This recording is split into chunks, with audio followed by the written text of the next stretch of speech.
This video will take you through the process of editing your wireless sensor configuration. To get started, you will need to be logged in to your ION Gateway account and viewing the sensor's overview page.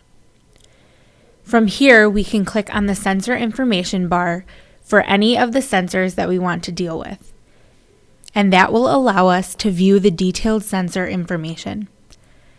From here, we have a couple of tabs. We have History, Chart, Notifications, Export, Edit, and Calibrate. Calibrate is only there for certain sensor types, and we will get to that in a later video.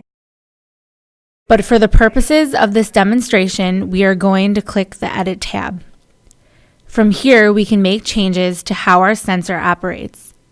We can change the sensor name. We have some information that is specific to different sensor types.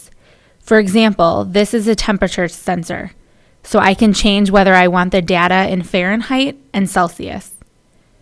We can change the heartbeat interval by clicking and dragging the bar, or we can actually type it directly into our box here. Note, if you ever have a question about any of the different features here, you can move your mouse over the question marks and it will give you a brief explanation of it. Now we can also set our aware state threshold. Aware state is a mode the sensor can be configured to enter at a specific threshold. This allows the sensor to transmit sooner when critical conditions of the application you're monitoring are detected. With basic monitoring, the sensor will check against the threshold 6 times during every heartbeat, every 20 minutes if your heartbeat is 2 hours.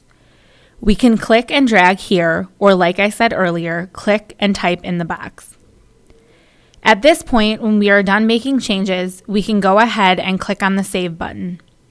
At this point, we can see that we have made modifications to our sensor, and we will see that the sensor information that we have changed will be pushed to the sensor when it next checks in. To view more video support files, visit www.iongateway.net.